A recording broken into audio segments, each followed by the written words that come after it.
Imagine a quiet street in 1961 Jerusalem. A man in a glass booth sits silently, emotionless. His name, Adolf Eichmann. His crime, helping orchestrate the Holocaust. But to the world's shock, he didn't look like a monster. He looked ordinary. A man with a tie, glasses, and bland demeanor. It was this trial that led political theorist Hannah Arendt to write 3 words that still haunt us today. The banality of evil. Evil, she realized, isn't always committed by madmen. It's often carried out by people who simply stop thinking. People who follow orders. People like us. Eichmann wasn't a fanatic. He wasn't even especially hateful. He was a bureaucrat. His job, organizing trains that carried millions to their deaths. And when asked why he did it, he replied, "I was just following orders. No rage, no remorse, just routine." This is the horror that Arendt exposed. The idea that evil could thrive not through hatred, but through thoughtlessness. That a man could become a cog in a deadly machine, simply by doing his job efficiently. But Eichmann's story is not unique. In every genocide, in every atrocity, it's not monsters who make up the ranks. It's teachers, bankers, soldiers, clerks, ordinary people who, under the right circumstances, abandon critical thinking. People who conform, who seek approval, who value obedience over conscience. It's not that they're born evil, it's that they stop asking questions. This raises the most terrifying question. Could I do the same? Could you? Psychologist Stanley Milgram sought to find out. In 1961, he ran an experiment at Yale. Volunteers were told to administer electric shocks to a stranger behind a wall. The screams were fake, but the participants didn't know that. 65% obeyed until the victim was silent. Not because they enjoyed it, but because someone in a lab coat told them to. Milgram's experiment wasn't about cruelty. It was about obedience. About how far ordinary people would go when pressured by authority. And it revealed something chilling. When responsibility is diffused, when systems obscure the consequences, we stop feeling guilty. We become tools. And tools, no matter how sharp, don't choose what they're used for. Hannah Arendt didn't claim Eichmann was innocent, far from it. But she saw something more dangerous than pure hatred. She saw the emptiness of moral reflection. Eichmann used cliché after cliché to justify himself. He spoke in slogans, not thoughts. He didn't lie. He believed what he said. And that's the horror, evil without intent, carried out by those who no longer think. What Arendt feared most wasn't the villain, it was the joiner. The person who prioritizes fitting in over doing what's right. We'd like to imagine we'd resist, that we'd stand up, but history suggests otherwise.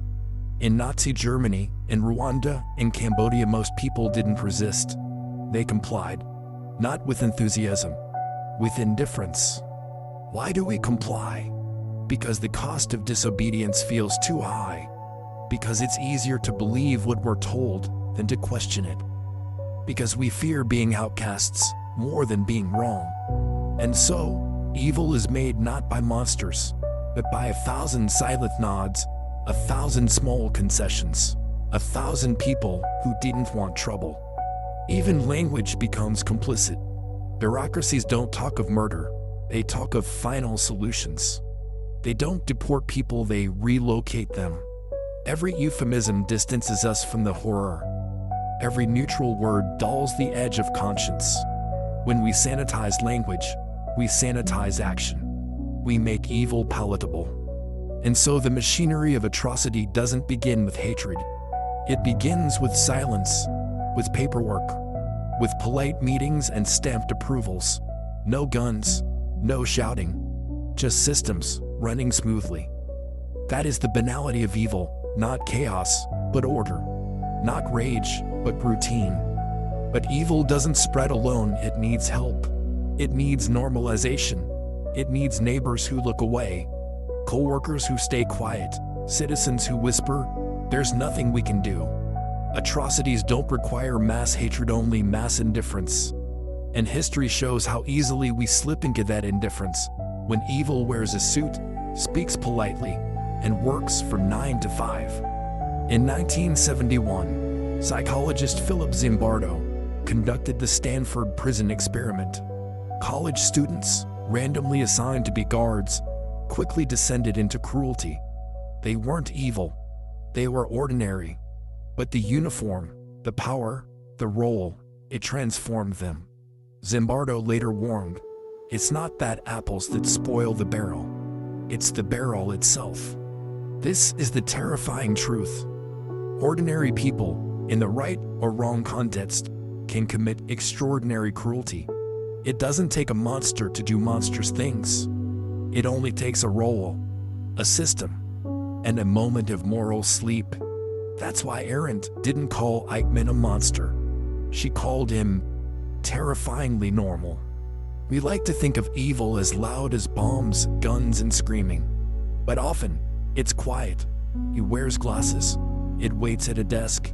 It files reports. And it doesn't hate, it obeys. That's what makes it so dangerous. Because we're not looking for it there. So what protects us? Conscience, reflection, disobedience, the courage to say no, to resist, even when everyone else complies. Arendt believed that thinking itself true, independent thinking, was the first line of defense. When we stop thinking, we start obeying. And when we obey blindly, evil doesn't need hatred, it just needs silence. In Nazi Germany, the greatest atrocities weren't committed by madmen, but by administrators. Train conductors, architects, clerks. Each did their job. Each turned a cog. Few questioned the destination of the trains. Fewer still refused to participate. The horror was not in their hatred, but in their obedience. It's easy to say, "I would never," but experiments like Milgram's show otherwise. When instructed by a man in a lab coat, 65% of participants believed they were delivering lethal shocks to another human being. They hesitated, but they obeyed. And that hesitation is what evil counts on, just long enough for you to still comply. Evil thrives not because people agree with it, but because they fear standing against it.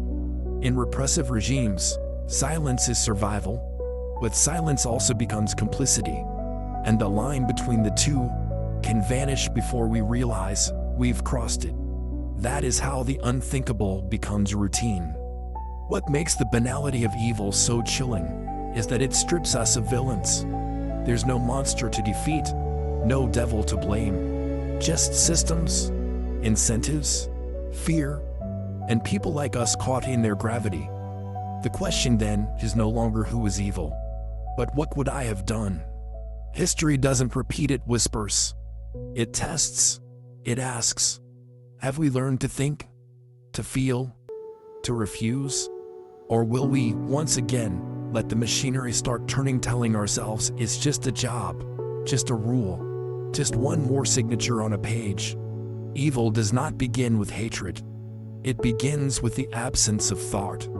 In the Eichmann trial, the world expected a monster. Instead, they found a mild bureaucrat who claimed, "I was just following orders." He didn't hate Jews. He didn't love killing. He loved procedure, promotions, and being seen as efficient. Hannah Arendt called this the banality of evil, without passion, without hatred, without thought. Evil in its most dangerous form isn't loud. It wears a tie. It files reports. It smiles politely. It speaks the language of protocol and progress. It rationalizes every step.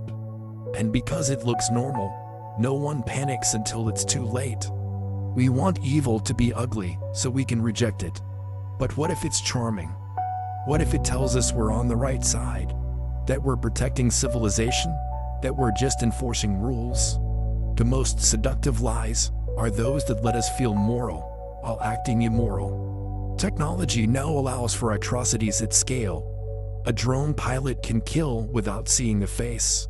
An AI algorithm can discriminate without intention.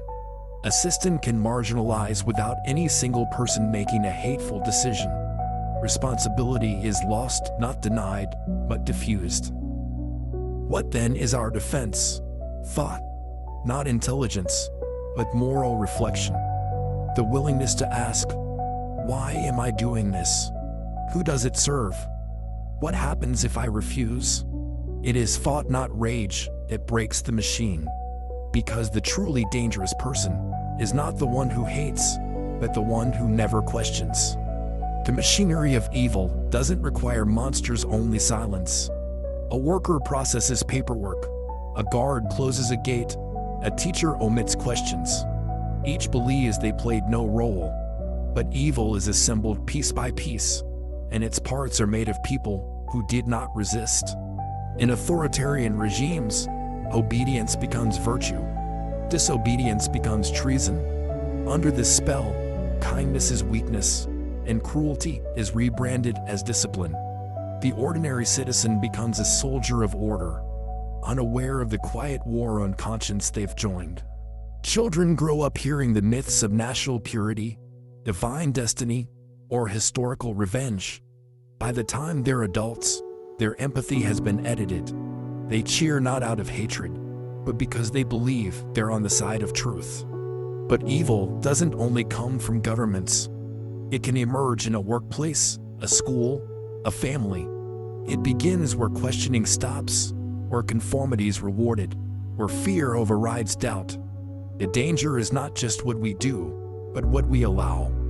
True resistance is quiet.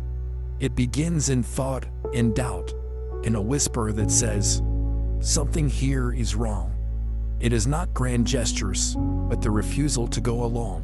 One person, thinking clearly, can jam the gears. That is how the machinery breaks. Hannah Arendt, at Eichmann's trial, saw not a monster, but a man, a bureaucrat. His crimes were massive, but his motives were mundane. Career, obedience, routine. That was the horror. Evil had no fire in its eyes, only a desk, a form, a stamp. Most people don't want to harm others, but they want to belong. They want to be good citizens, team players, loyal employees. And if belonging demands silence or even complicity, many will comply. They call it pragmatism, but history calls it betrayal. Some think they'd have resisted, that they would have spoken up, but studies show otherwise. Under pressure, most people obey, not because they are evil, but because they cannot imagine themselves capable of resistance. And so, they never try. There is no safe middle. In moments of moral crisis, neutrality is not an option. Silence serves the oppressor. Inaction becomes endorsement. The banality of evil thrives not because people choose evil, but because they choose nothing. Yet there is hope. Always. History remembers the quiet ones who refused, the teachers who taught the truth, the neighbors who hid the hunted, the workers who sabotaged the system. Their names are few, but their courage infinite. Resistance rarely looks heroic in the moment. It's often quiet, awkward, anonymous. A refusal to salute, a door left unlocked, a document delayed. These small acts, invisible to history, often make all the difference.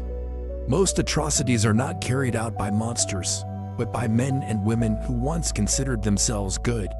They become something else slowly, one decision at a time. Evil enters not with a roar, but with a whisper. Systems of cruelty do not function with violence alone. They need normalization, euphemisms, efficiency. They need people to stop asking questions, to focus on quotas, not consequences, to do their jobs, then nothing more. The true danger is not in one dictator, but in millions of citizens who let their conscience sleep, who trade moral clarity for comfort, who confuse obedience with virtue, who prefer not to know. So ask yourself, what would you have done?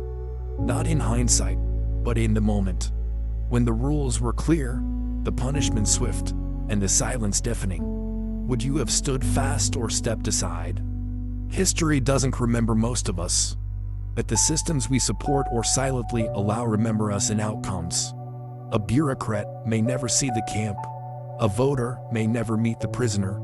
But the machinery moves because we turn the gears. There is a moment when a person knows something is wrong, that what they're doing, what they're part of, isn't right. That moment is the last chance. After it, the soul begins to atrophy. Philosopher Primo Levi, a Holocaust survivor, warned, "Monsters exist, but they are too few to be truly dangerous. More dangerous are the functionaries, ready to believe and act without asking questions." It's easy to imagine we'd be heroes in dark times, but heroism is rarely dramatic. It's exhausting, lonely, and punished. The question isn't, would you fight?